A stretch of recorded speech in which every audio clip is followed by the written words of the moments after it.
दोस्तों, स्वागत है आपका सीएल मैथ्स क्लब @ के यूट्यूब चैनल पर। और आज की क्लास जो है हमारी क्वाड्रेटिक इक्वेशन यानी कि द्विघात से समीकरण होगी।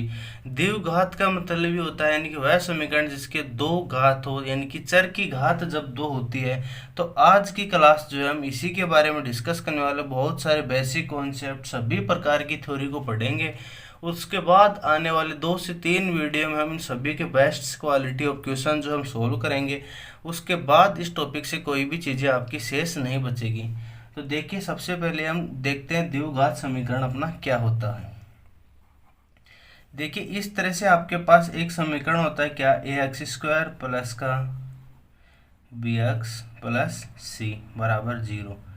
ये इस टाइप का जो एक अपना समीकरण होता है वो होता है अपना द्विघाती समीकरण।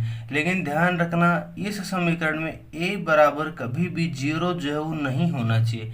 सपोज यदि a बराबर 0 हो गया यानी कि x स्क्वायर का कोफिशिएंट ही 0 हो गया, तो फिर समीकरण तो bx plus c linear equation यानी कि रैखिक समीकरण बन जाएगा, यानी कि एक घातीय समीकरण बन जाएगा। और हमें तो द्विघातीय समीकरण चाहिए, यानी कि x की पावर जो हमें 2 चाहिए, तभी तो ये क्वाड्रेटिक इक्वेशन जो हमारा बनेगा। अब देखिए, हमने पढ़ा होगा श्रीधराचार्य फॉर्मूला, वो किस तरह से निकलता है, फिर मोलों की प्रकृति क्या होती है, उसके बाद क्या क्या शर्तें होती हैं कि a बराबर c, b बराबर 0, a plus b plus c बराबर 0। देखिए, यहाँ पे जो है a है, यहाँ पे b है और c, ये अपना क्या है, कांस्टेंट टर्म होता है। कांस्टेंट का मतलब होता है यह कोई भी अपना नंबर जो है पॉजिटिव के रूप में आ सकता है, नेगेटिव के रूप में भी आ सकता है, ठीक बात है। और c जो है यहाँ पे अपना एक कांस्टेंट टर्म माना जाता है, b जो है x का कोफिशिएंट है और a जो है वहाँ पे x स्क्वायर का कोफिशिएंट है। तो देखिए, सबसे पहले मैं इसको सोल्व करता हूँ, तो a से मैं इसको डिवाइड करता हूँ, ठीक बात है।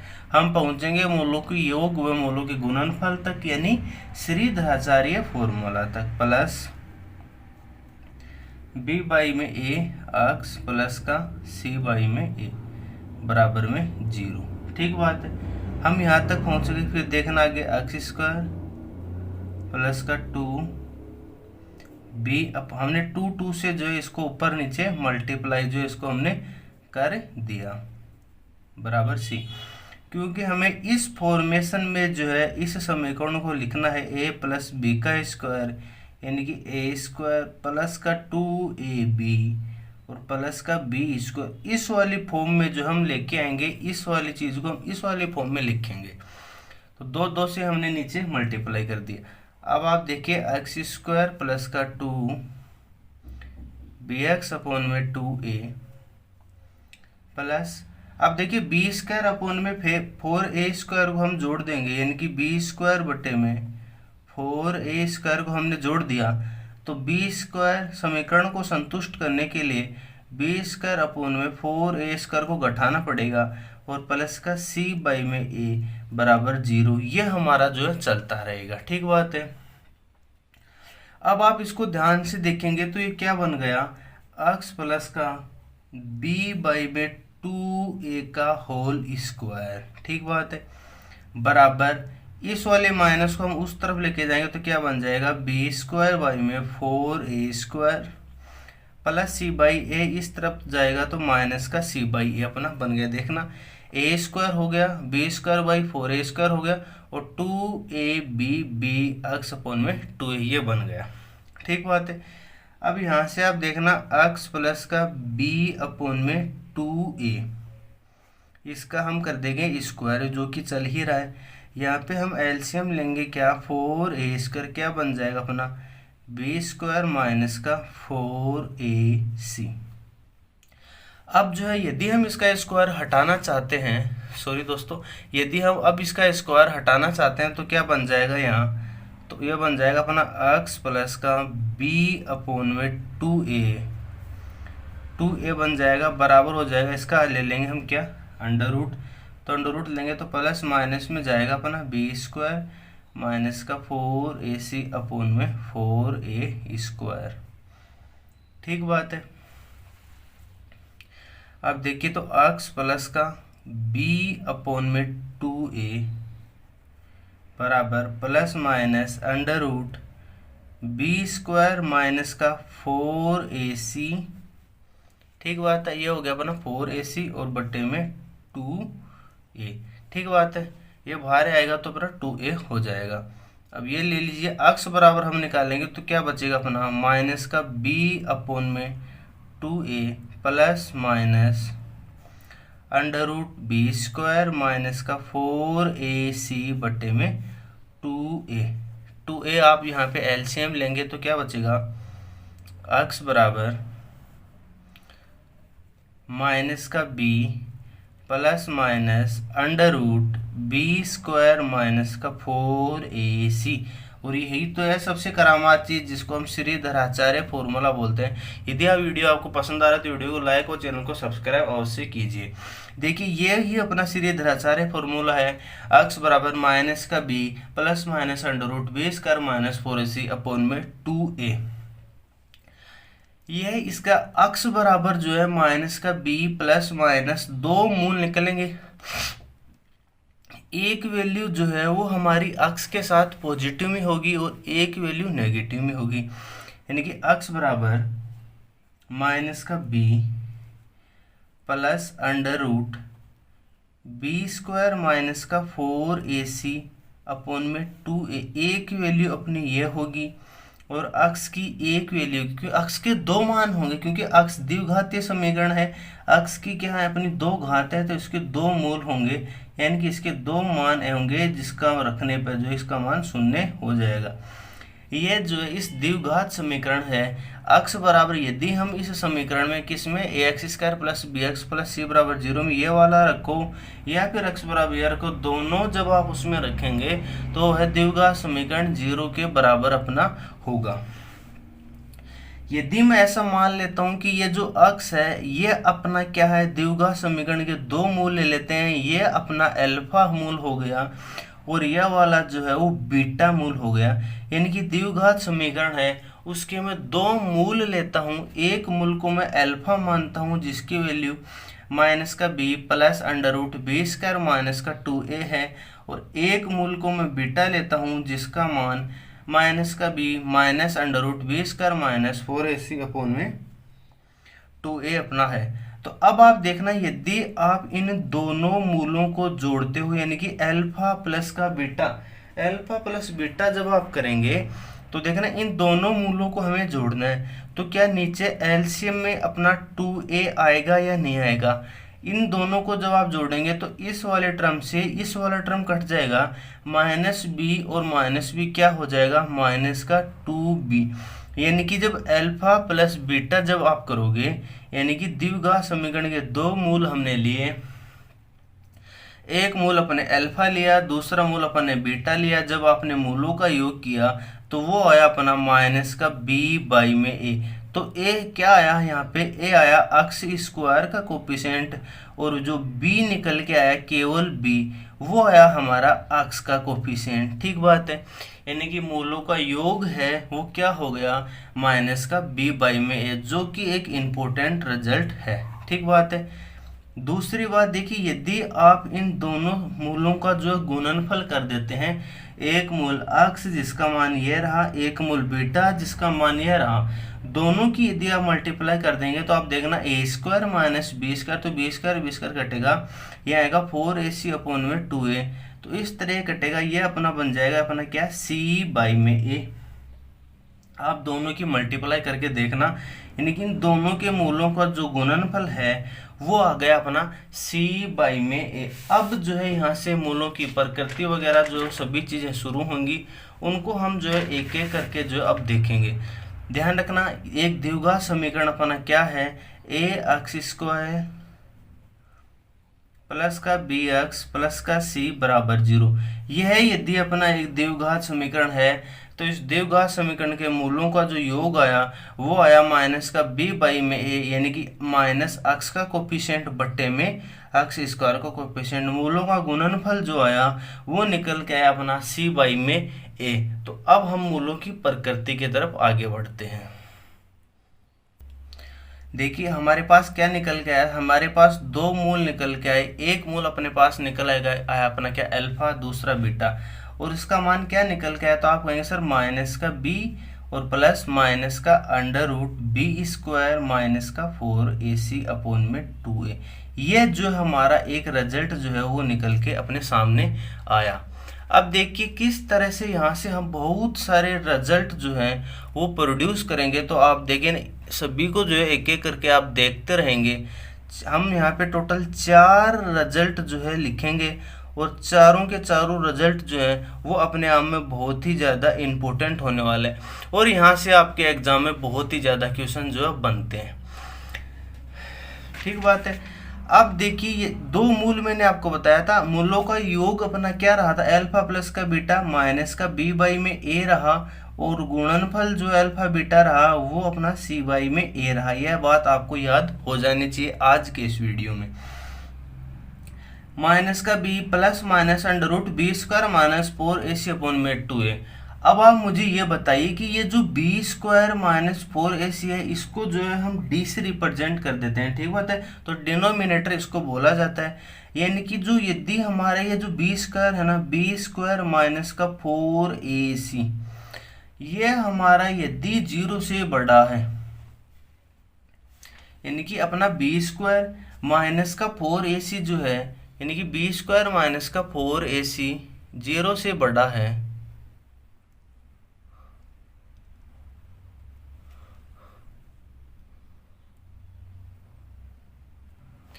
बी स्क्वायर माइनस 4ac जो है यदि ये अपना 0 से बड़ा हो गया, तो देखिए यदि यह अपना 0 से बड़ा है यानी कि यहाँ पे जो है अपना कोई ना कोई क्या बन के निकल के आएगा, तो आप कहेंगे इसका कोई ना कोई अपना मान जो है निकल के आएगा। यानी कि देखिए यहाँ अपना कोई ना कोई मान निकल के आएगा, या माइनस बी है plus minus under root B square minus 4ac, B square का मान 0 से ज़्यादा है, यानी कि यहाँ पे कोई ना कोई मान अपना निकल के आ गया। Perfect square non perfect square की बात मैं अभी आपको समझाऊंगा, आप चिंता बिल्कुल भी मत करना, पहले आप बेसिक देखिए। तो समीकरण के मूल क्या वास्तविक होंगे, क्या वास्तविक होंगे, कहीं आयटा की फॉर्म तो नहीं निकल के आएगी। तो आप कहेंगे सर समीकरण के मूल जो है वो क्या होंगे, वास्तविक होंगे, यानी कि रियल होंगे।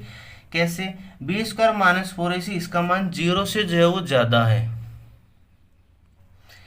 बी स्क्वायर माइनस 4ac का मान 0 से ज़्यादा, समीकरण के मूल बिल्कुल वास्तविक होगा। यहाँ पे कहीं पे भी जो है इमेजिनरी नंबर है, क्या ये मूल बराबर होंगे क्या, तो बराबर आप सोचेंगे सर प्लस माइनस आ गया, यहाँ पे कोई ना कोई मान आएगा, तो एक बार हम प्लस लेंगे एक बार हम माइनस लेंगे, यानी कि मूल तो क्या बराबर तो नहीं होंगे, यानी कि मूल क्या होंगे, तो आप कहेंगे सर अनइक्वल, यानी कि मूल समान नहीं होंगे।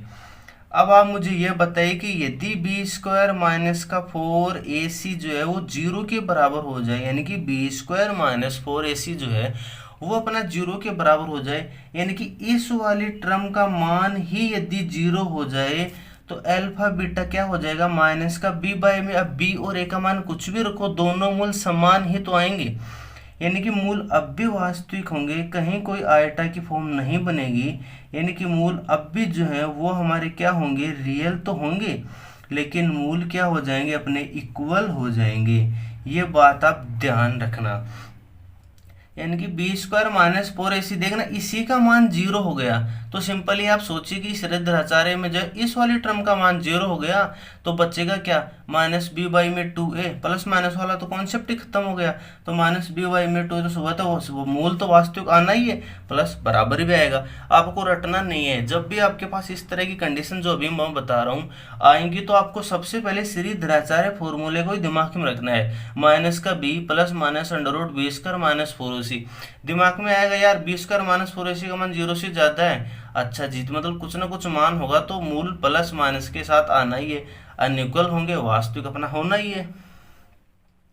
अब देखिए यदि अपना बी स्क्वायर माइनस 4ac का मान यदि ये 0 से कम हो जाए, यानी कि बी स्क्वायर माइनस 4ac का मान 0 से कम आ जाए, यानी कि आप सोल्व कर रहे हैं कहीं माइनस का 6 आ जाए, तो वो तो अपना अंडर रूट 6 आयटा की फॉर्म में चला जाएगा। अब आप सिंपली सोचिए, आपको रटना नहीं है कि बी स्क्वायर माइनस 4ac पे मूलों की प्रकृति क्या होगी, तो आप बताइए यदि यहाँ बी स्क्वायर माइनस 4ac 0 से कम चला गया है, जैसे माइनस का रूट 6, ठीक बात है, तो आप बताइए प्लस माइनस का अंडर रूट 6 माइनस का बी, फिर माइनस लेंगे अंडर रूट से, यानी प्लस माने के साथ तो आएगा लेकिन मूल अपना क्या हो जाएगा, तो आप कहेंगे सर इमेजनरी, यानी कि मूल जो होगा वो अपना काल्पनिक जो है वो निकल के आएगा।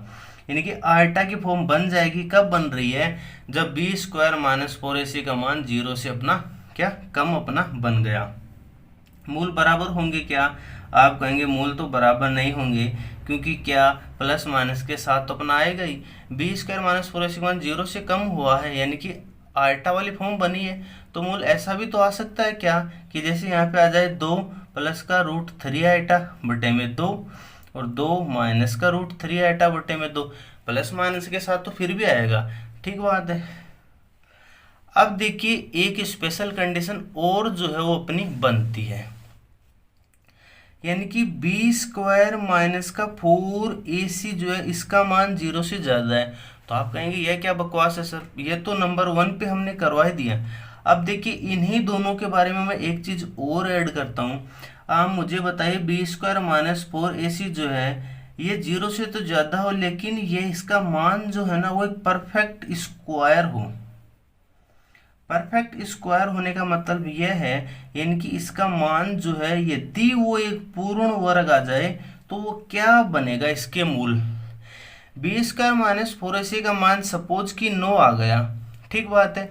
तो आप समीकरण में रखेंगे तो बी स्क्वायर माइनस 4ac 9 रखेंगे तो रूट 9 की वैल्यू तो अपनी 3 बनेगी, 3 बनेगी, यानी कि माइनस का बी भी होगा प्लस माइनस 3 बटे 2 और अपना ए भी रहेगा, यानी कि मूल तो फिर भी अलग अलग आएंगे, यानी कि मूल जो हैं वो अपने अनइक्वल तो होंगे, आप कहेंगे बिल्कुल होंगे।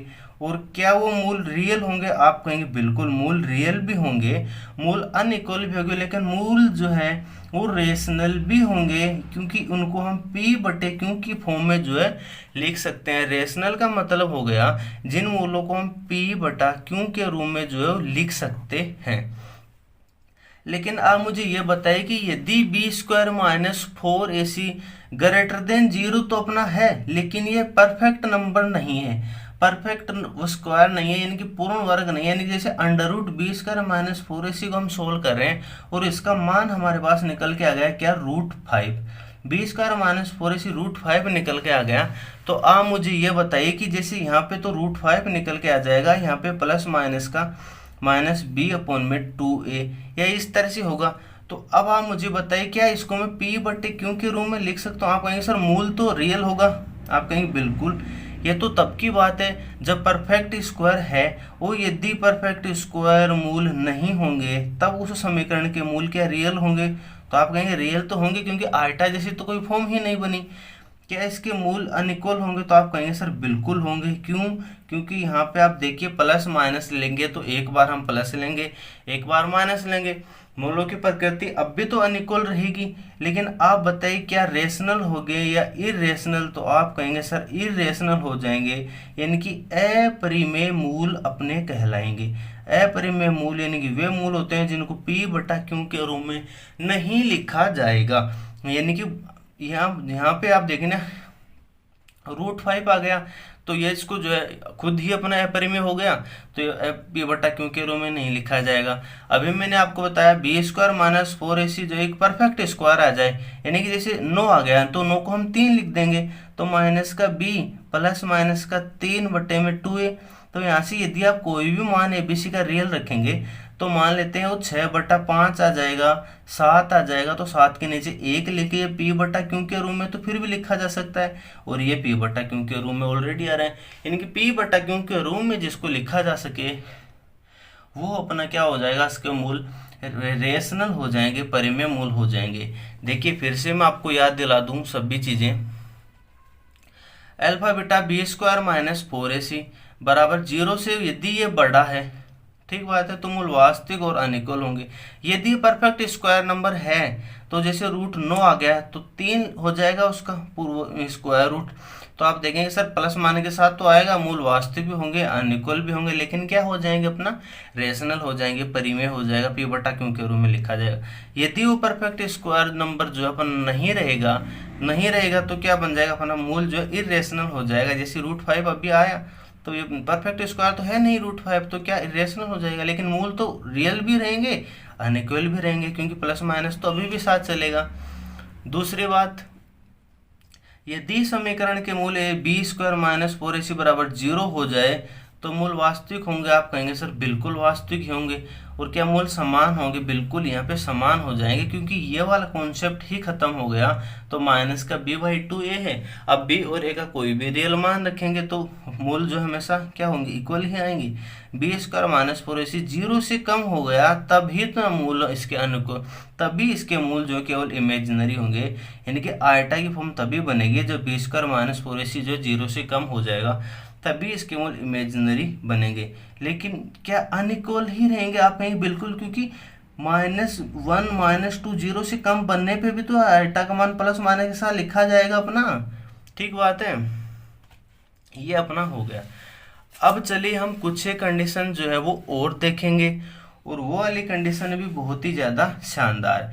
देखिए उससे पहले अभी तक आपने क्या पढ़ा कि a² प्लस का b प्लस का c ये अपना एक द्विघात समीकरण है, यानी कि x² प्लस का b में a प्लस का c में a बराबर में 0। ठीक बात है, ये अपना दे रखा है, यानी कि इसको हम कैसे लिख सकते हैं? तो आप कहेंगे सर x² माइनस का अल्फा प्लस का बीटा x प्लस का c में a, इसको हम लिख सकते हैं क्या? अपना अल्फा और बीटा। ठीक बात है, ये बराबर 0। ठीक बात है, ये दोनों बात समान ही है, क्योंकि अल्फा प्लस बीटा समीकरण के मूलों का योग क्या निकल के आएगा? तो आप कहेंगे सर माइनस का b में a, और मूलों का गुणनफल अल्फा बीटा क्या निकल के आया? c में a। अल्फा प्लस बीटा मूलों का गुणनफल माइनस का b में a रखो, प्लस हो जाएगा b में a, c में अपना हो जाएगा। यानी कि यदि आपको एग्जाम्पल के तौर पे मैं समझाऊं कि यदि द्विघात समीकरण के दो मूल अल्फा और बीटा हैं, एक का मान यदि आपको 3 दिया है, एक का मान यदि आपको 4 दिया गया है। ठीक बात है, अल्फा का मान 3 है, बीटा का मान 4 है, तो द्विघात समीकरण क्या होगा? आप कहेंगे यदि मूल अल्फा और बीटा है तो द्विघात समीकरण होगा, वो होगा x² माइनस अल्फा प्लस का बीटा x और प्लस का अल्फा बीटा बराबर 0। तो क्या बन जाएगा अपना? x² minus alpha plus beta क्या हो गया? 3 और 4 अपना 7 x प्लस अल्फा बीटा हो जाएगा 12 बराबर 0। ये अपना द्विघात समीकरण जो बनेगा। ठीक बात है, यानी कि यदि यह द्विघात समीकरण है, एक मूल इसका अल्फा है, एक मूल इसका बीटा है, तो इसके दो फैक्टर होंगे। आप कहेंगे बिल्कुल, तो x - 3 और x - 4 बराबर 0। यही तो होगा जब यहाँ से हम फैक्टर करते हुए चलेंगे, यानी कि x - 3 और x - 4 इस द्विघात समीकरण के दो गुणनखंड है, यानी कि दो अपने फैक्टर अपने x - 3 और x - 4 अपना हो जाएगा। ठीक बात, यहाँ से मैं एक बहुत ही इंपॉर्टेंट सा कॉन्सेप्ट आपको सिखा दूं, यानी कि यदि द्विघात समीकरण के मूल अल्फा बीटा हैं तो x - अल्फा उसका एक गुणनखंड होगा और x - बीटा जो है वो उसका एक गुणनखंड होगा। और इस गुणनखंड पे बेस पे क्वेश्चन पूछा जाता है, यानी कि मान लें आपको पता तो चल गया कि एक द्विघात समीकरण का मूल 3 है और एक 4 है, तो फिर मैं आपसे पूछूं कि बताइए उस द्विघात समीकरण के गुणनखंडों का योग क्या होगा? तो आप गुणनखंड बना लेंगे x - अल्फा x - बीटा, जहां यहाँ से अल्फा बीटा का मान 3 और 4 अभी मैंने आपको बताया। तो इन दोनों का योग क्या होगा? उन दोनों गुणनखंडों का योग क्या होगा? तो आप देखना जोड़िए तो x और x क्या हो जाएगा? 2x माइनस अल्फा और माइनस का बीटा। इसको हम क्या लिख सकते हैं? तो आप कहेंगे sir 2x minus alpha plus का बीटा। यानी कि किसी भी द्विघात समीकरण है, यदि उसके दोनों मूल जो हैं वो आपको दे रखा हो 3 और 4, तो इसके जो फैक्टर बनेंगे x - 3 x - 4, यानी कि x - अल्फा x - बीटा, तो उन दोनों गुणनखंडों का योग, मूलों का योग नहीं चल रहा है। यह पूछेगा आपसे क्वेश्चन में गुणनखंडों का योग, तो वो क्या होगा? 2x माइनस अल्फा प्लस का बीटा। अल्फा प्लस बीटा आप द्विघात समीकरण से निकाल लेंगे क्या? माइनस का बी बाई में, यानी कि किसी भी द्विघात समीकरण में है वो आपके मूलों का योग अल्फा प्लस बीटा क्या होगा, तो आप कहेंगे सर माइनस का बी बाई में ए, और उनका गुणनफल क्या होगा दोनों मूलों का अल्फा बीटा, तो आप कहेंगे सी बाई में ए। ये बात जो आपको अच्छे से याद हो जानी चाहिए।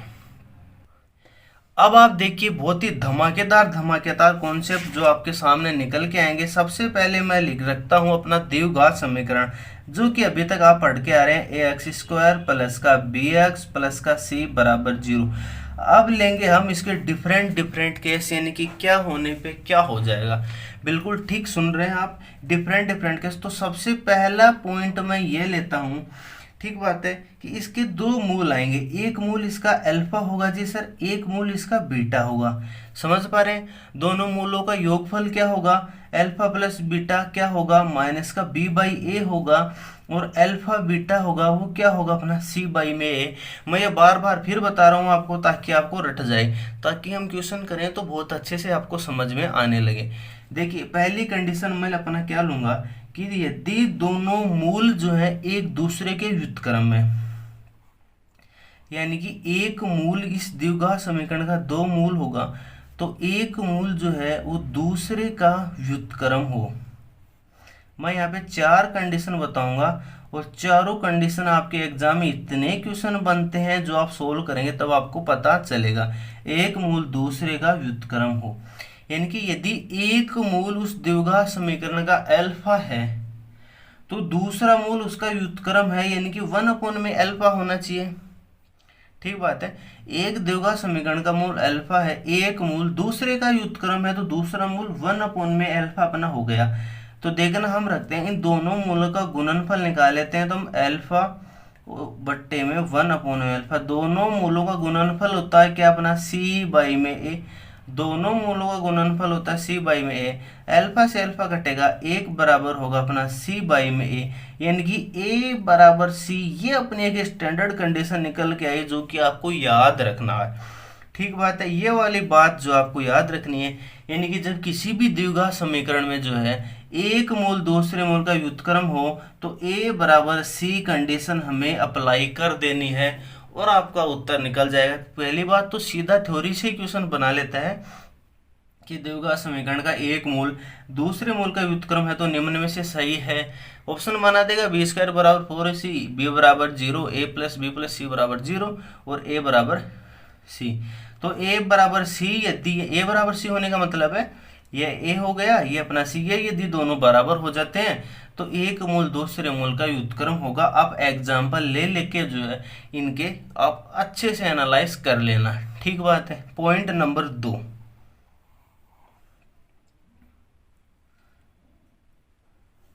पॉइंट नंबर 2 की तरफ आप मुझे ये बताएगी, यदि यहाँ पे b बराबर अपना 0 हो जाए, बहुत इंपॉर्टेंट बात है, आपके एग्जाम में पूछी जाती है, इनकी b बराबर यदि 0 हो जाए इस द्विघात समीकरण में, b बराबर 0 हो जाएगा तो द्विघात समीकरण तो क्या ही रह जाएगा, ए एक्स स्क्वायर प्लस का सी बराबर 0।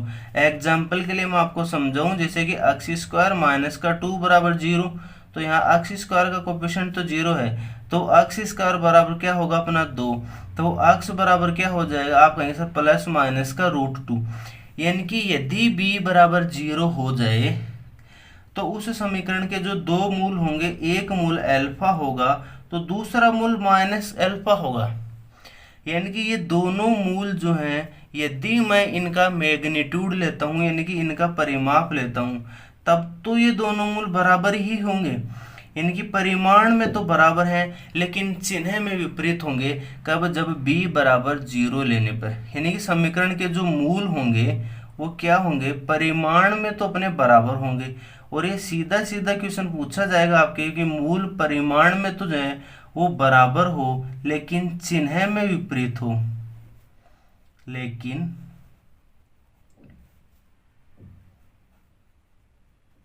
चिन्ह में अपने क्या हो, विपरीत हो। जब द्विघात समीकरण के मूल परिमाण में तो बराबर हो और चिन्ह में अपने विपरीत होंगे तो क्या होगा, तो आप कहेंगे सर उस द्विघात समीकरण जो है एक मूल अल्फा है, एक मूल माइनस का बीटा है, तो उनका परिमाण लेंगे तो बराबर होगा, मैग्नीट्यूड उनका बराबर होगा, लेकिन इनका चिन्ह जो है वो क्या होगा, विपरीत। जैसे एक मूल +1 निकल के आएगा तो दूसरा मूल -1 निकल के आएगा। ठीक बात है। ये तभी होगा जब उस द्विघात समीकरण में b बराबर 0 की कंडीशन अप्लाई होगी। अब देखिए पॉइंट नंबर 3 की तरफ जो हम आगे बढ़ते हैं। ये बहुत ही ज़्यादा इंपॉर्टेंट बात है, ठीक है। इनको आप हल्के में ना लें, हम क्वेश्चन करेंगे तो आपको पता चलेगा। ठीक बात है। अब देखिए 3 नंबर पॉइंट की तरफ हम आगे बढ़ते हैं। हमारे पास द्विघात समीकरण क्या था, तो आप कहेंगे सर ax² प्लस का bx प्लस का c बराबर 0। यदि इस द्विघात समीकरण में ये जो 3 चर आपको दे रखे हैं a प्लस का b प्लस का c, यदि ये तीनों का मान यदि 0 हो जाए, यानी कि a को जोड़ें प्लस b को जोड़ें, जैसे समीकरण आपके पास ऐसा हो सकता है x² प्लस का 2x और -1 बराबर 0। ठीक बात है, यानी कि -2 ये लें। ठीक बात है। तो x² कोएफिशिएंट 1 हो गया, यहाँ -1 हो गया और 1 हो गया तो 0। यानी कि किसी भी द्विघात समीकरण में जो a b c 3 जो अपने कांस्टेंट टर्म है, तो ये अपना क्या बन जाएगा, a plus b plus c बराबर 0। आपको कहीं भी किसी भी द्विघात समीकरण में दिखाई दे तो आप जो बेझिझक बोल देते हैं उस द्विघात समीकरण का एक मूल जो है ना, एक मूल वो 1 होगा। ठीक बात है। बहुत सी बार आपसे क्वेश्चन में पूछा जाएगा कि एक द्विघात का समीकरण मूल जो है वो समान है। ठीक बात है। यानी कि यदि a plus B plus C बराबर 0 आपको नजर आ जाए, a प्लस बी प्लस सी, अब आप एग्जाम्पल ले लेके भी देखेंगे, जैसे अभी मैंने अभी आपको बताया, इस तरह से आप हर एक कंडीशन के एक एक एग्जाम्पल लेके सोल्व करेंगे तो आपको बहुत अच्छे से समझ में और आएगा। तो इस स्थिति में उस द्विघात समीकरण का एक मूल जो है वो अपना 1 हो जाएगा। यानी कि उस द्विघात समीकरण का एक मूल जो है वो अपना 1 हर हाल में होगा। ठीक बात है। और क्वेश्चन में फिर ये बोल देगा कि द्विघात समीकरण के मूल क्या है, समान है। समान है तो एक मूल यदि 1 है तो दूसरा मूल भी फिर 1 हो जाएगा, क्योंकि हम पहले तो ये पता लगाएंगे कि a प्लस बी प्लस सी 0 हो रहा है, तो आप कहेंगे सर 0 हो गया, यानी कि हमें ये कन्फर्म पता चल गया कि उस द्विघात समीकरण का एक मूल तो 1 है। साथ में क्वेश्चन में यह भी तो बोल रहा है वो कि समीकरण के मूल क्या है, वो समान है, तो दूसरा मूल भी अपना क्या हो जाएगा, तो आप कहेंगे सर 1 अपना हो जाएगा। अब देखिए स्थिति नंबर 4। स्थिति नंबर यह 4 ये कहती है कि यह अपना यदि द्विघात समीकरण है ax² प्लस का bx प्लस का c, ये अपना द्विघात समीकरण है, तो इसका अधिकतम मान जो हो क्या होगा। ये आपकी CDS की क्वेश्चन में पूछा गया है, एयरफोर्स में पूछा जाता है। यानी कि इसका अधिकतम मान जो है, अधिकतम मान जो क्या होगा, तो आप कहेंगे सर प्लस माइनस का d बाई में 4a होगा, जहाँ d डिनोमिनेटर है वो अपना क्या हो जाएगा, b² माइनस का 4ac होगा। ठीक बात है। d जो होगा वो b² माइनस 4ac, यानी कि अधिकतम मान निकालना हो तो आप देख लेना, प्लस माइनस ले लेना, तो प्लस वाला अधिकतम हो ही जाएगा, d अपॉन में 4a ही अपना अधिकतम और न्यूनतम मान इसका निकल जाएगा, जहाँ d को आप ऐसे भी लिख सकते हैं। ठीक बात है, b² माइनस का 4ac अपॉन में 4a, ये जो यहाँ से इसका अधिकतम मान जो अपना निकलेगा। उम्मीद कर रहा हूँ मैं सारी चीज़ें आपको सिखा पा रहा हूँ। अब देखिए मैंने अभी आपको एक पॉइंट में और हल्का सा मैंने मिस कर दिया, वो भी मैं बताऊँ कि एक द्विघात समीकरण अपना दे रखा है, यदि इसके दो मूल मैंने आपको बताया था, एक मूल यदि x माइनस अल्फा आ जाए, एक मूल x माइनस बीटा, ये इसके दो गुणनखंड आ जाए, तो इन दोनों गुणनखंडों का अंतर आपसे पूछ ले तो x माइनस अल्फा माइनस का x प्लस बीटा करेंगे तो क्या बन जाएगा अपना बीटा माइनस का अल्फा। ठीक बात है। तो उन गुणनखंडों का योग पूछ ले सकता है, उनका अंतर पूछ ले, और उन दोनों का गुणनफल करने पे तो अपना द्विघात समीकरण जो बन ही जाता है। ठीक बात है। तो आज की क्लास में जो है हम यहीं पे रहने देते हैं, और एक हल्का सा पॉइंट और रह गया अपने थ्योरी में, जो कि मैं क्वेश्चन के साथ ही करवा दूंगा। यानी कि द्विघात समीकरण के मूलों का योग क्या होगा, अल्फा प्लस का बीटा, तो आप कहेंगे सर माइनस का b बाई में a होगा, और द्विघात समीकरण के मूलों का गुणनफल होगा, यानी कि योग होगा वो माइनस b बाई में होगा, गुणनफल होगा वो c बाई में a होगा। किसी भी द्विघात समीकरण के मूल को योग दे रखा हो तो वह द्विघात समीकरण कैसे बनेगा, x² माइनस मूलों का योग, यानी कि sum of roots and product of roots यानी कि दोनों मूलों का गुणनफल। ये अपना द्विघात समीकरण बन जाएगा अक्स स्क्वायर माइनस अल्फा प्लस का बीटा अक्स और प्लस का अल्फा बीटा बराबर में 0। आज की क्लास को जो हम यहीं पे विराम देते हैं, आगे की क्लास जो हम कल डिस्कस करेंगे, कल सुबह 7 बजे आपके पास वीडियो आएगा। तब तक के लिए धन्यवाद। यदि आपने वीडियो देखा है, वीडियो आपको पसंद आया तो वीडियो को लाइक कीजिए, साथ ही चैनल को जो सब्सक्राइब कर लीजिए। Thank you for watching.